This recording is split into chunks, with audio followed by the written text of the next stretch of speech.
Here's here's my audience.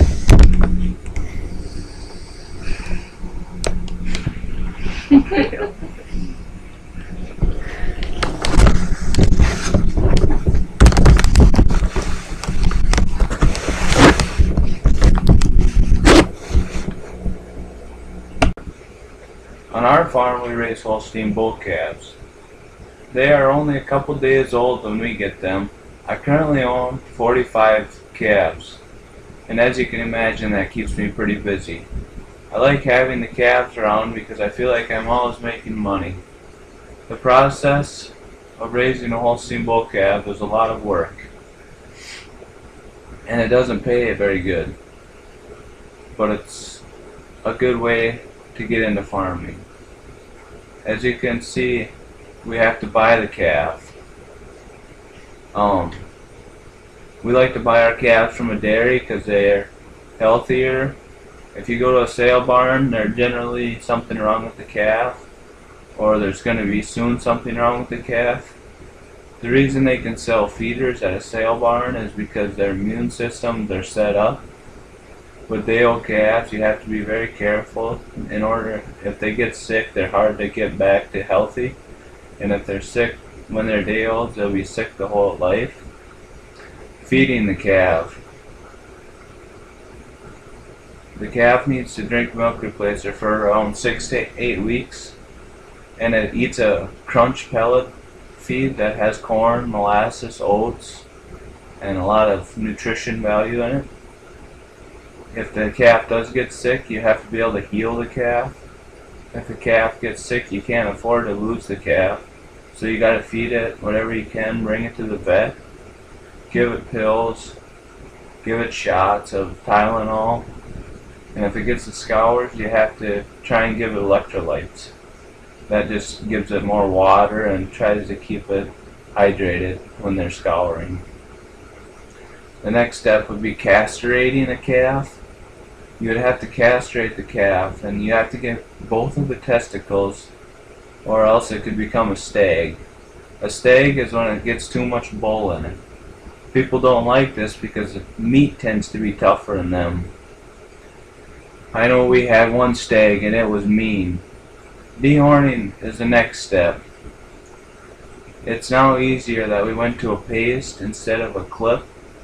With the paste, the calf doesn't even feel it, and you do it at a young age. It's stress-free. It's a really nice way, and it doesn't set the calf back. We used to clip the horns out. It was just a bloody mess. And when we did it, we had blood squirting everywhere for the next 3 weeks, and the barns were covered in it. It was a bad deal. The last step is selling the calf. You have to sell the calf at a good market, and you have to make sure that you sell it to the right person. And I don't personally like to go to sale barns because they take 7% of your profit, or of the total sale, and that's your profit. And I don't like buying there either. It's just sale barns are bad in my mind. But people don't like buying at the sale barn because then, say I'm selling the calf, they might think there's something wrong with it too. So why might you ask somebody who wants to do this, raise calves? Well,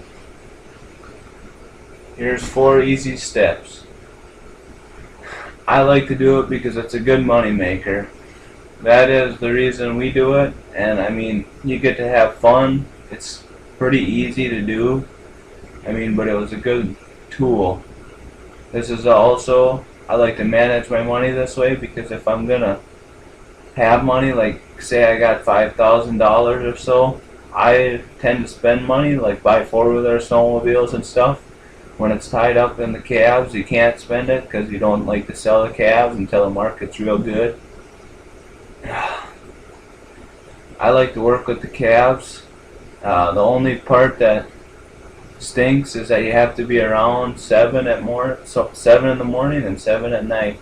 It's a 12-hour job, but it's not that hard. We found out that this is a good way to get into farming because it's hard to find farm ground right now.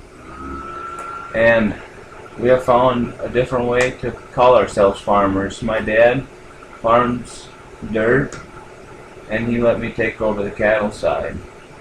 The last reason we do it is because it's something to learn new. Before, I could have never guessed that there was a lot of steps into raising calves. I thought you just got them and you just raised them. You fed them a little bit every once in a while, whenever, and it was a lot of responsibility to take on right away, but I got used to it. Now when I have kids, I'll be able to teach them the same thing my dad taught me. Overall, I've raised about 150 calves in my life.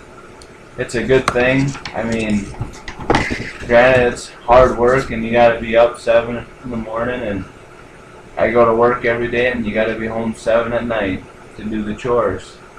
The calves, they're up and down every day. You gotta be ready, fight the market too.